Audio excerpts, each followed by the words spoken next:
Hello, my name is Heino Papenfus, and I conduct research for quality liquid feeds agronomy.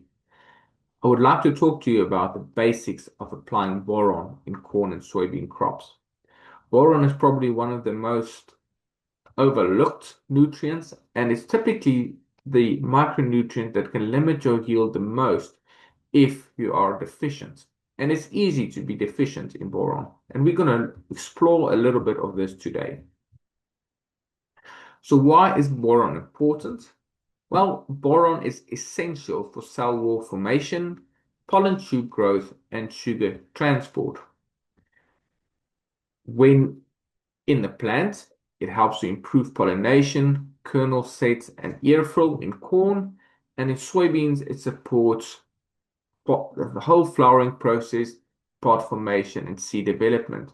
So for both corn and soybean, you can see that it's all boron has an essential role during the reproductive cycle. So on the left, you'll see a diagram of a flower. And on the left, there's a pollen grain that started germinating and reached the ovule, a healthy little flower. And to accomplish this, you need good concentrations of auxins and steroids. These are hormones that are that are important during the whole flowering process and reproductive process. Typically, when these hormones are low, as on the right-hand side, you'll see that pollen germination is sometimes affected, and even the development and the growth of the pollen tube to down the style of the flower.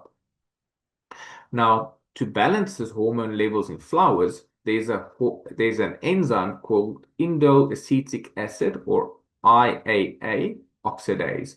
Basically, an enzyme that actively breaks down auxins and steroid. Oh, sorry, auxins specifically. So when there is a high level of stress on a flower, this enzyme is activated and it breaks down auxins which affect your flowering and reproduction of your flower. Also, when you have boron deficiency, it upregulates this enzyme, IAA oxidase, breaking down more auxins, and then you don't have enough auxins in the flower for the flowering process or reproductive process to continue, and the flowers fall off. So it's always important to have sufficient boron in your crop, in your plant, but specifically during flowering. This photo is of a corn cob where you can see that on the bottom corn cob there was a deficiency in boron and not all the kernels set well, and you can just imagine what the yield loss of this field would have been. Now, boron in soils occur in organic matter. It needs to be broken down by microorganisms, and when it's released as non-ionic boric acid.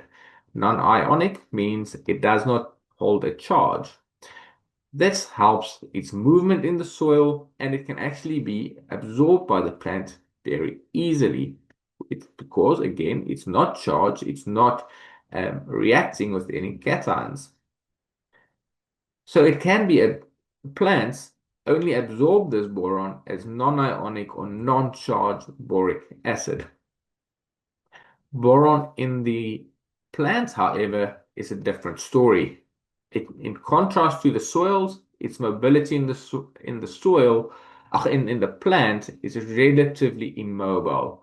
It is absorbed and flows through the xylem. It reaches the leaf, so where it's pulled through transpiration, and it binds to the cell wall, and from there it does not readily move to other parts of the plants again. So this kind of starts coloring in the picture so you can understand that boron is absorbed, gets stuck to a leaf, and you'll need more boron for the new young developing tissue. So you need to repeatedly have access to boron in your soils and in the plants. Um, Boron also has a very narrow deficiency range, and it's one of the narrowest deficiency and toxicity ranges from all the micronutrients. Typically, if you look at a soil analysis, if you have less than 0.5 parts per million of boron in the soil, you can be deficient. And if you have more than 2 parts per million, you can go into toxicity. So it's a very narrow range. So small variations in your soil level, application rates, or even application uniformity can shift deficiency to toxicity. Deficiency symptoms in corn often appear as white streaks on the leaves, and as you saw in the previous picture, that you're not setting all the kernels on the cob. And typically what you'll see in the soybean is just poor pod set. The pods do not last on the plant and they fall off. And you'll also see toxicity symptoms, especially in older leaves, where on the leaf margin, it'll start showing necrosis. Boron requirements for corn and soybeans are approximately 0.5 to 1 pound per acre, and you are trying to reach a soil test analysis of anything between 0.5 to 1.5 ppm. Before we look at common boron fertilizers available, you need to consider also your soil's pH. If your soil has a pH of about more than 7.5, we find that the boron can actually start attaching to clay and oxides. When you have a pH of between 5 and 7, you have balanced availability, it's available to the plant, and it is easy to absorb. When you have a pH below 5, it's highly soluble, it moves easy enough, but you can leach it very quickly. A very heavy rain can then leach it from the sand part of the soil. Boric acid is available as pure boric acid with about 16.5 to 17.5% boron, and it's readily available to your plant to absorb. But like I said, microorganisms do release it into the soil, and it can be leached out of your soil layer. There are also sodium borates, so boric acid attached to a sodium molecule, that are more long-lasting in the plant, not readily available, and it needs to be processed by microorganisms to become available to the plant to absorb. What QLF has is a product called Powerade. It's a foliar applied product, and it contains about 3% boron. So it's a small amount that you're applying to your plant. You're basically spoon feeding it. Now, this is important for different reasons. Of course, it contains other micronutrients as well, but your chance of actually taking your boron levels from a deficiency to toxicity is very low. We are spoon feeding it, which is exactly what you need, and it is completely safe to apply it at 1 to 2 pints every time that you do a foliar spray, depending on your boron analysis. On the right-hand side, you can see the label for Powerade. It contains boron, copper, cobalt, iron, manganese, molybdenum, and zinc.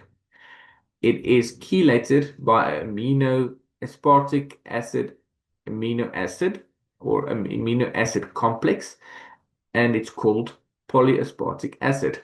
And it copper, iron, manganese, and zinc are all chelated with PASP. This helps to deliver minerals efficiently. It works in a wide range of pH, and it's highly stable, so it's a strong chelate, but it's also fully biodegradable and fully available to the plant. QLF also included a EDTA version of these molecules in the same solution, so you get a dual chelated product, giving you enough of these micronutrients when you need it. Some more bound tightly to the EDTA, and some bound by the PASP, giving you all the micronutrients that you need, including a nice dose of boron that is not going to push you into toxicity. Thank you.